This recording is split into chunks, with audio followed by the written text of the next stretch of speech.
Subscribe करें और bell दबाएं ताकि कोई खबर रह न जाए।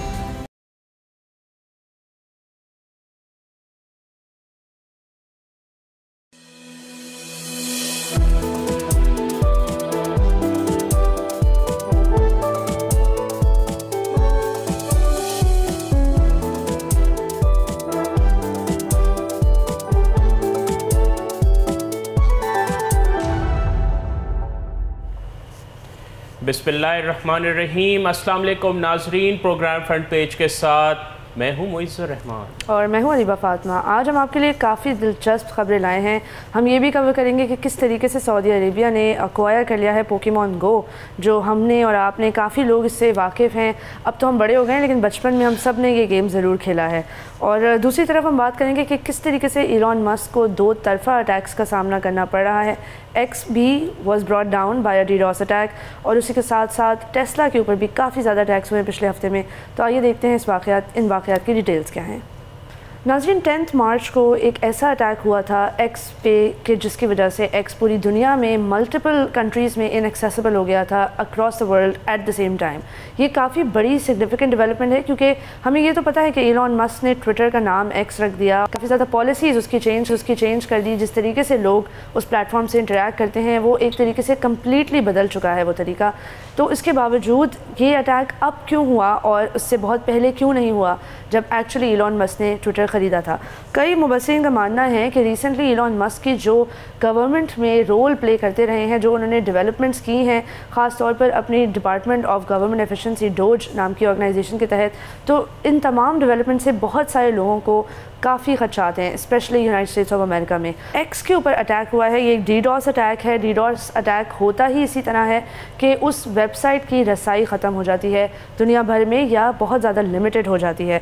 यहाँ आपको बताएं कि पहले तो इलॉन मस्क ने ओपनली फॉक्स बिजनेस नेटवर्क को इंटरव्यू देते हुए लैरी कुडलाउ को उन्होंने कहा कि मैं समझता हूँ कि ये यूक्रेन की तरफ से हुआ है, क्योंकि रिसेंटली ज़ेलेंस्की को इलॉन मस्क की एडवाइस के तहत काफ़ी ज़्यादा मुश्किलात का सामना करना पड़ा था डोनाल्ड ट्रंप की तरफ से। डोनाल्ड ट्रंप ने इलॉन मस्क की एडवाइस सुनते हुए यूक्रेन को कट ऑफ करने का फ़ैसला किया था और डराया धमकाया भी था, जिसके तहत हमने वो देखा, जिसकी वजह से आर्ग्यूमेंट हुई ओवल ऑफिस में।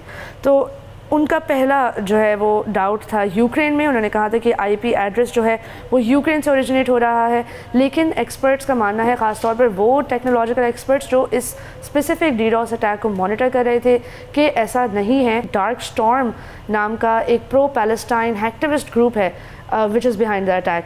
ये काफ़ी इंटरेस्टिंग बात है, क्योंकि डार्क स्टॉर्म के बारे में पहली दफ़ा लोगों को पता चला था 2023 में, जब उन्होंने नेटो की कई ममालिक के ख़िलाफ़ और इसराइल और यूनाइटेड स्टेट्स ऑफ अमेरिका के ख़िलाफ़ ये साइबर अटैक्स किए थे। टेलीग्राम के चैनल्स पर डार्क स्टॉर्म ने जो है वो रिस्पॉन्सिबिलिटी भी क्लेम कर ली है। उन्होंने कहा है कि हमने ये अटैक किया। इनफैक्ट उन्होंने चेक होस्ट नाम की एक वेबसाइट है, जिससे आप देख सकते हैं कि इस वक्त कौन से वेबसाइट्स पर या प्लेटफॉर्म्स पर दुनिया में कहाँ पे इंटरनेट पर अटैक हो रहा है।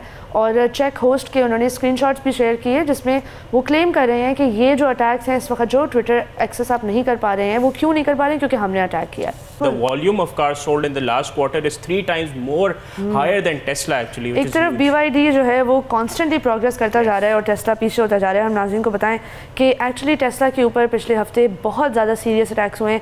कई उनके साइबर ट्रक जला दिए गए हैं, उनकी गाड़ियों पे हमला किया है, और उसके साथ साथ जो टेस्ला रिटेलर्स हैं, जो ओनर्स हैं, जो बेच रहे हैं गाड़ियाँ डिफरेंट प्लेसेस में ऑल ओवर द यूएस, उन पर भी अटैक हुआ है। इन अटैक से कुछ तफसीलात आपके साथ शेयर करते हैं। लास्ट वीकेंड में ही एक अटैक सियाटल में हुआ है, जिसमें 4 इलेक्ट्रिक व्हीकल्स को आग लगाई गई थी। इसी के साथ साथ एक अटैक अभी सैटरडे को भी रिपोर्ट किया गया, जिसमें 2 टेस्ला के साइबर ट्रक्स हैं जिन पे आग लगाई गई थी। कई एरियाज जहाँ पे साउथ कैरोलिना में टेस्ला के एक चार्जिंग स्टेशन पर आग लगाई गई और स्प्रे पेंट से लिखा गया लॉन्ग लिव यूक्रेन। शायद इसलिए भी इलॉन मस्क समझ रहे थे कि एक्स का अटैक भी यूक्रेन की तरफ से हुआ था। इसके साथ साथ आपको बताएं सैटरडे को भी 6 ऐसी टेस्ला की गाड़ियाँ थी जो लिनवुड वाशिंगटन में पार्क हुई थी, उनको भी आग लगाई गई। इसी के साथ साथ एक पुलिस स्टेशन है, नॉर्थ चार्ल्सटन पुलिस डिपार्टमेंट, जहाँ पे उन्होंने रिपोर्ट किया है कि ना तो सिर्फ लॉन्ग लिव यूक्रेन की ग्राफिटी की है टेस्ला के प्रोडक्ट्स पर और प्रॉपर्टीज़ पर, बल्कि मोलोटोव कॉकटेल से एक चार्जिंग स्टेशन को भी अटैक किया गया है। 7 ऐसे चार्जिंग स्टेशन हैं मैसाचुसेट्स के अंदर ही, सिर्फ 7 मुख्तलिफ मुख्तलिफ चार्जिंग स्टेशन पर आग लगाई गई। और जो पुलिस डिपार्टमेंट है उसका कहना है कि ये तमाम जो कार्रवाई हो रही है ये आर्सन के ज़ुमरे में आती है, ये इंटेंशनली की जा रही है, ये एक अटैक है इलॉन मस्क और इनकी कंपनी के ऊपर। इसी के जवाब में जो माइकल फ्रेडरिक्स हैं ABC न्यूज़ के, ABC न्यूज़ को बताते हुए उन्होंने कहा कि टेस्ला के ख़िलाफ़ जो भी ये कार्रवाई हो रही है ये it's a distraction for the company और ये ब्रांड के लिए बहुत बड़ी प्रॉब्लम बनने वाली है। और अगले साल में उनके जो भी फाइनेंशियल्स होंगे उस पर एक बहुत सीरियस इम्पैक्ट होगा इलॉन मस्क की पॉलिटिकल इन्वॉल्वमेंट का। उनकी कंपनीज़ को इस वक्त उनकी पॉलिटिकल इन्वॉल्वमेंट की कॉन्सिक्वेंसेस को बेयर करना पड़ रहा है। और हम आपको बताएं कि ऑल्दो US कांग्रेस ने कहा है कि वो उसको इन्वेस्टिगेट करेंगे और वो बताएंगे कि एग्जैक्टली किसने ये अटैक्स किए हैं और क्यों, लेकिन so far it's the only statement that everyone saying, एक ही बात बार बार सामने आ रही है और वो यही है कि इलॉन मस्क अगर डोज के तहत अपनी इन्वॉल्वमेंट इसी तरह कंटिन्यू रखेंगे और डोनाल्ड ट्रंप के इत्तेहादियों से लड़ाई कंटिन्यू रखेंगे और साथ साथ अपने आप को वाइस प्रेसिडेंट की पोजीशन पर लेकर आने की कोशिश करते रहेंगे तो यही होगा, उन्हें बैकलैश का सामना करना पड़ेगा। बिल्कुल नाज़रीन, अगर देखा जाए तो माजी करीब और हाल में Elon Musk is in the news for mostly the wrong reasons, तो हम इस पर मज़ीद भी नज़र डालते रहेंगे। लेकिन यहाँ वक्त हो जाता है एक ब्रेक का, कहीं नहीं जाइएगा, हमारे साथ ही रहिए, देखते रहिए बोल न्यूज़।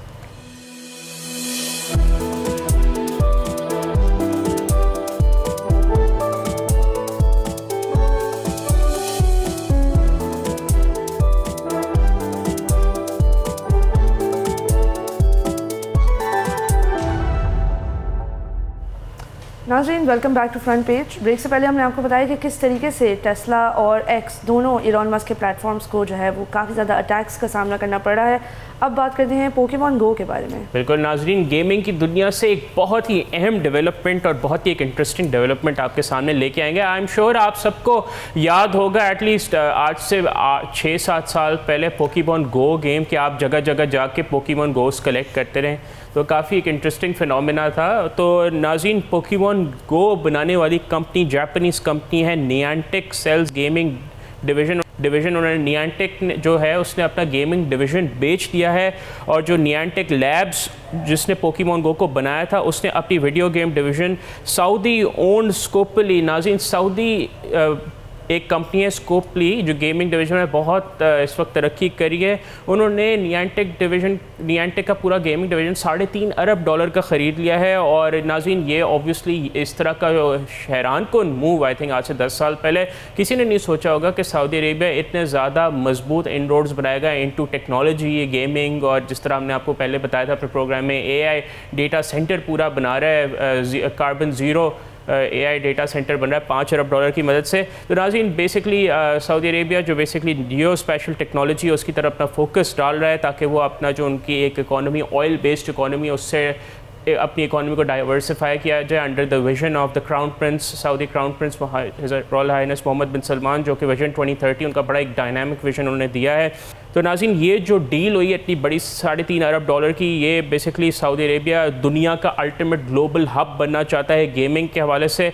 और ऑब्वियसली ये जो है सैवी गेम्स ग्रुप है उसने बेसिकली स्कोपली जो सऊदी ग्रुप है उसी ने स्कोपली को ख़रीदा था $4.9 अरब का 2023 में, जिसने अभी आगे नियांटिक के गेमिंग डिवीज़न को ख़रीदा है। और नाज़रीन अगर हम नियांटिक की बात करें तो जो नियांटिक स्पेशल का जो स्पिन ऑफ आया है रिसेंटली, उन्होंने एक नई कंपनी बना रहे हैं नियांटिक स्पेशल जो which is focused on Jio special AI। नाज़रीन जियो स्पेशल गेमिंग की दुनिया में एक बहुत बड़ी एक फिनोमेना है और उसको जो है जॉन हैंक के CEO वो लीड करेंगे। और नाज़रीन इसकी फंडिंग टोटल होगी $250 मिलियन की, जिसमें से $200 मिलियन नियांटिक को दिए जाएंगे और $50 मिलियन स्कोपली जो कि सऊदी कंपनी है वो भी इसमें शामिल है। और नाज़रीन अगर हम इक्विटी डिस्ट्रीब्यूशन की बात की जाए तो नाज़रीन जो नियांटिक है जापानीज़ कंपनी वो जो है एडिशनल $350 मिलियन अपने इक्विटी होल्डर्स को इस डील में देगी। मज़ीद बरा इसमें आपको बताते चलें कि नाज़रीन ये जो डील हुई है ये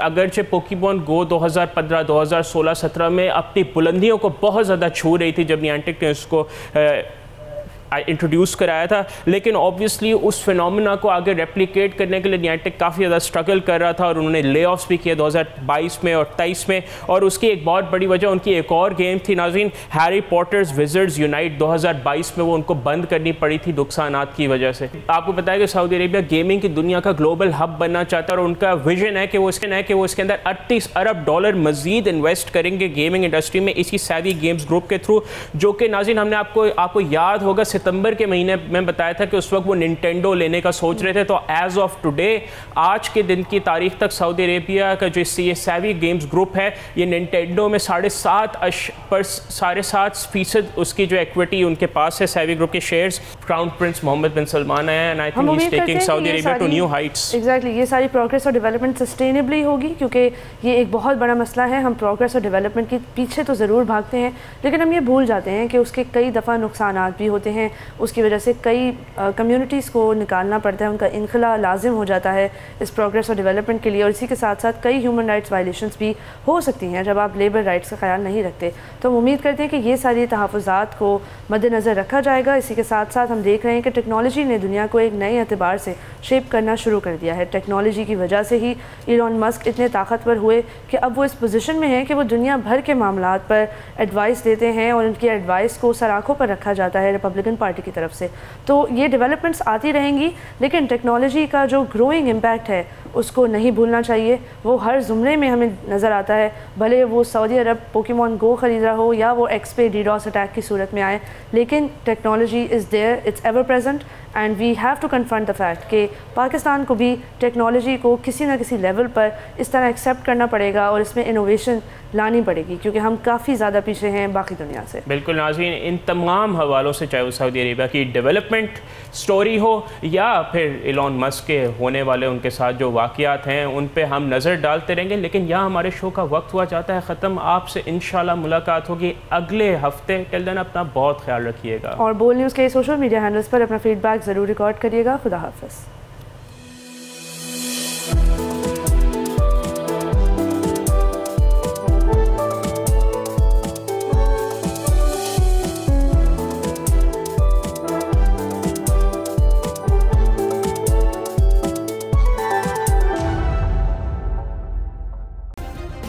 सब्सक्राइब करें और बेल दबाएं ताकि कोई खबर रह न जाए।